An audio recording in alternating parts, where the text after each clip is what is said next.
Hello and welcome back to Local Predictions. As you can tell by the title, this video is going to be about my first ever 2028 presidential election prediction between Josh Shapiro and J.D. Vance. So I did a poll for my Democratic candidate, Republican candidate, and per popular request, there was very wide margins on both sides. Josh Shapiro and J.D. Vance will be the two people in this race. Sorry if I sound a little bit nasally. I'm a little bit sick right now. But yeah, so let's jump right into it. There's obviously no polling data or anything. So really, most of this is going to be off of how where the candidates are from, what they are like, and also the 2024 results, which are now almost completely in. We still have quite a bit of results still in from California. Yeah, mainly California. Everywhere else, pretty much everything is in. So yeah. Let's jump right into it. We're going to start with the safe Josh Shapiro states. For these ones, I have Washington, Oregon, California, Hawaii, Vermont, and then these ones could get a little bit interesting, including Oregon. Oregon can definitely get interesting too.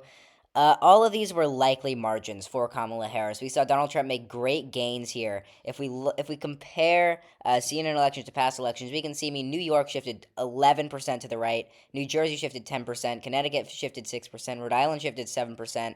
We are seeing great numbers for Donald Trump here in these states, which allowed them to be likely margin for Kamala Harris. In fact, New York was just Harris plus 12. New Jersey was just Harris plus 5.5, a very close margin. New Jersey and Arizona share the same margin right now, which is absolutely crazy. So New Jersey will definitely be likely. But these ones, they're really close. I think Connecticut will probably be safe. I think Rhode Island will be, obviously Massachusetts.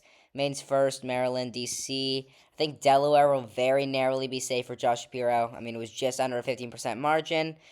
And New York and New Jersey are going to be a little bit closer than a safe margin. We also see Illinois. Harris is only winning here by 10. Still 6% of the vote is left to be counted. At one point, she only led here by 4 or 5. But right now, she's expanded that to 10. It'll probably stay at a likely margin. So yeah, it's probably going to be about a Harris plus 10 margin in Illinois, which is very, very good for Donald Trump. A single-digit margin in Illinois is crazy. So yeah, these are going to be the safe states for Josh Shapiro. There's only about 120. Usually Democrats have about 180. So it's a lot less for Josh Shapiro. In J.D. Vance's column, I have Idaho, Wyoming, Utah, Montana, North Dakota, South Dakota, Nebraska. It's 3rd Congressional District.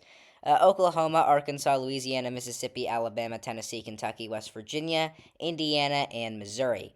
So that brings them up to 106, so it's pretty close between these two. And actually, I do have a few more states to add here. I think that Florida is a safe state that's above 15%. Florida voted for Trump by 13 points. It shifted 10% to the right. Huge wins for Donald Trump here. And in Texas as well, shifted about 9% or 8% to the right. Very big gains for Donald Trump. I think South Carolina will actually be safe too. So I think Texas and Florida are both two safe Republican states for J.D. Vance, which is absolutely crazy.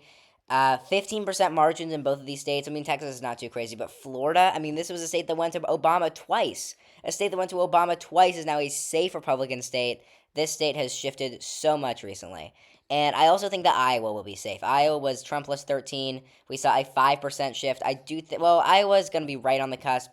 I'm going to leave it as likely right now, but it'll be right around that 15% margin. I actually think that Ohio will be safe because J.D. Vance is from Ohio. He's a senator from Ohio. He won't be in a little bit, but he is currently a senator from Ohio. I do think that it will be a safe margin. I think he's going to be able to shift at about 4%, which will be enough to make it safe, and that's 200 electoral votes that are safe for J.D. Vance, a floor of 200 to Josh Shapiro's 120. Usually the roles are reversed here. Even in 2024, the roles were reversed. However, this time we're seeing J.D. Vance with 200 safe electoral votes to Josh Shapiro's 120. Now we'll do the likely Josh Shapiro states. For this one, I have Nebraska second. This one was about, I think, Harris plus 4 or 5. The results aren't up here right now. But it was about Harris plus 4 or 5%, and Nebraska second is definitely shifting to the left. It's been doing that for the past decade or so, and I think it'll stay about Josh Shapiro plus 8 or 9. Same thing in New York and Illinois. These ones, we saw very large gains for Donald Trump here. We compare CNN elections to past elections, which isn't working right now. There we go. We saw that, Trump gained 7% in Illinois. This is huge numbers for Donald Trump, 7%. That's definitely very good for Donald Trump, very good for Republicans. I still don't think that they're going to be able to shift it another 5%. I think if they target the state, if J.D. Vance targets the state, and also this completely depends on how Donald Trump's presidency goes, obviously. So yeah, we have New York and Illinois as likely Josh Shapiro states, and then New Jersey I also think is a likely Josh Shapiro state. If JD Vance invests money in the state, it is very, very possible that it is lean or even a Republican state. I mean, New Jersey could go Republican in just 4 years' time, which is absolutely insane. However, JD Vance really has to try hard in the state, and seemingly it's going to be about as easy for JD Vance to win New Jersey as it is Josh Shapiro to win Arizona because it is the same margin.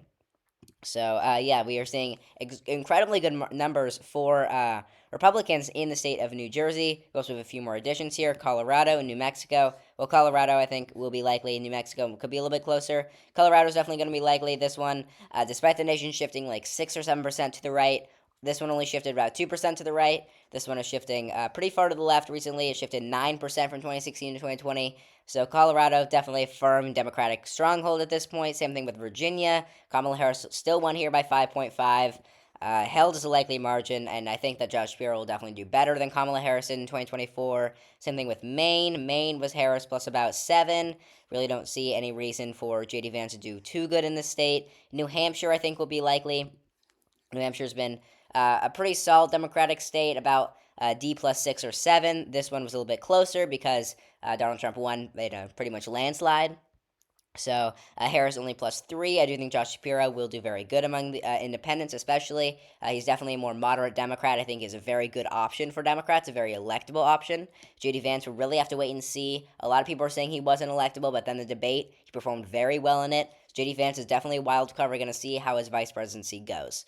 So, yeah, that is it. I think Minnesota Minnesota is actually going to leave as a lean state. So, yeah, 211 to 202, and that is just the likely Democratic states. We also have Nebraska's first as a likely Republican state. Nebraska's first was actually likely for Donald Trump. This one was likely. I think it actually shifted to the left a little bit. Very good gains for Kamala Harris. The Democrats might have a shot at getting this one definitely closer in the next decade or two. We could see Nebraska's first being competitive, maybe even a Democratic state. We're seeing a similar thing happen here in Nebraska's first and Nebraska's second, as what happened in Nebraska's second. So, yeah, Democrats are doing better in the suburbs, even though they're doing worse nationwide as a whole. In the suburbs, Kamala Harris was still able to perform pretty good. I mean, she did very well in Atlanta, in the Atlanta suburbs region. She just lost the rural vote and everywhere other than Atlanta, really, in Georgia. So we're seeing pretty good gains for Democrats in suburban regions, but everywhere else is looking pretty poor for them. So Nebraska's first, I think, could definitely be likely. Iowa, of course. Iowa was Trump plus 14. Really don't see, or 13. I really don't see any reason for that one to shift too much. Kansas also. Kansas, we did see Trump win here by 16, just barely over a safe margin. We did see, we saw Trump win here in 2020 by about 14, a likely margin. Kansas has been shifting pretty far to the left recently, actually. So I think that general trend will continue. And then we have Alaska. Alaska, we have Trump plus 14, 14.2. This one has been likely the past 4 elections. This is the 4th election in a row where Alaska is a likely Republican state. It's been within the same 5% margin for the past 4 elections. Really don't seem too much of a reason for this to change. Josh Shapiro could definitely do well here. I think it's a chance that it gets down to a single-digit margin for J.D. Vance, but still it's going to be a pretty solid hold for him. And then we have Maine second, of course. Maine second, we actually don't have the results pulled up here. For some reason, CNN doesn't have the districts.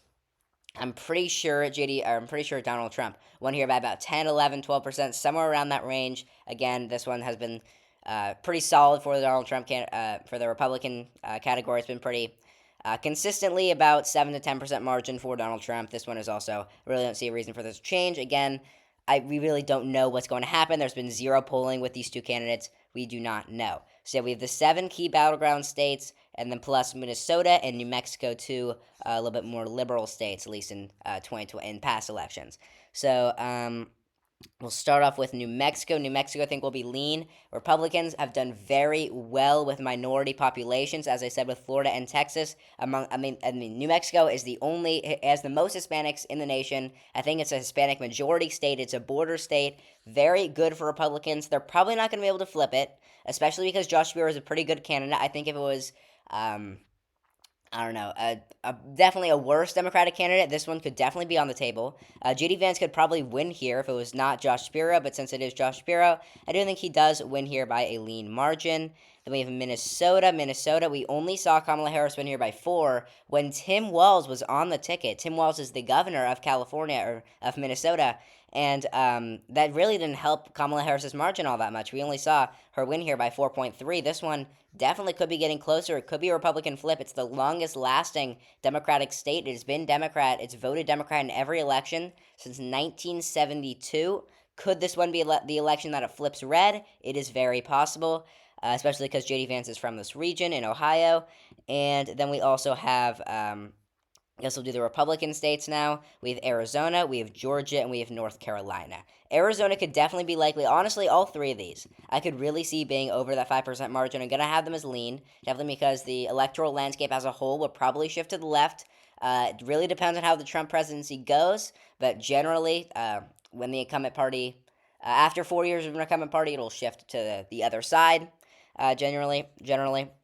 So I think that's why we could see a little bit of shift electorally to the left, and then also we have the shift to the right from Latino voters, so that could kind of counteract that. But Josh Shapiro is a pretty good candidate, so that's why I think all three of these are lean. Very well could be likely. I think Arizona, Georgia, North Carolina, these ones could be slipping from the Democratic Party. They definitely need to work on the minority turnout. They need to do better among African Americans, better among Latinos, and they're just simply not doing that now. Republicans are doing so well among these minorities. And then I also have Nevada, actually, as a lean Republican state. Nevada, we saw Trump plus 3. I mean, this one shifted more than 5% to the right. Very solid margins for Republicans. Trump invested money into Nevada. He wanted to win this state. Even when it was only 6 electoral votes, we were seeing Republicans do so well among these voters, as I've said so many times before. And these 4 states are probably going to be slipping for the Democratic Party if they aren't able to stop it. So then we only have 3 states left. All 3 have to go to Josh Shapiro. Obviously, we have Pennsylvania. I forgot to fill this in. Pennsylvania is a lean margin. Josh Shapiro, obviously, is from Pennsylvania. He's the governor. So that one's probably going to be lean Democratic, especially because of that home state advantage, despite Republicans winning here by 1.9. And then these 2 states are completely neck and neck in my mind. It's very, very close between these 2 states. We saw a little bit of an upset. Wisconsin was actually the furthest to the left of the 7 key battleground states. Wisconsin, in 2016 and 2020, was the most conservative state out of these 3. 2024, it's the most liberal. So very interesting information out of Wisconsin. We're really gonna have to see more polling numbers, more results. I mean, neither of these 2 candidates have announced their candidacy or anything. This is a completely hypothetical race. We have Wisconsin and Michigan, very close races. I really am tempted to leave them as toss-up, but I am going to fill this out for you. So I'm going to say I do think Josh Shapiro does win in Wisconsin. I think that he does pretty well among white voters. He is definitely a moderate. He can appeal to these more blue-collar workers, blue-collar white workers, middle class. I think that he can appeal to these voters. He is a moderate Democrat. He is what he is what won Obama the election. I think that he, in 2008, 2012, I think he can appeal to these Obama voters, these Obama, Trump voters. It's very possible. I think that Wisconsin is actually a Josh Shapiro state. Michigan, very, very close. Completely neck and neck, in my opinion. I really don't know. I really am tempted to leave this one as a toss-up. I really don't know where it's going to go. Don't take this with a grain of salt. It is definitely extremely close. Michigan, I'm going to give it to J.D. Vance just because, he is from Ohio, but it's so close. Michigan, we have Josh Shapiro from Pennsylvania. Michigan, neck and neck. Really a toss-up in my mind. Wisconsin, too. All of the battlegrounds. All the states that aren't likely could very well be switching in the next few months. Tomorrow I might say Michigan is a Josh Shapiro state, but today I'm going to give it to J.D. Vance just because, we did see Republicans do very well in 2024, and also Josh Shapiro is definitely pro-Israel, and there's a lot of Arabs in Michigan. That's probably why I'm going to give it to J.D. Vance. So yeah, that's 283 for J.D. Vance, 255 for Josh Shapiro. I'm so sorry that I sound really nasally and sick. So yeah, 283 to 255, and I'll see you all in the next video. Goodbye.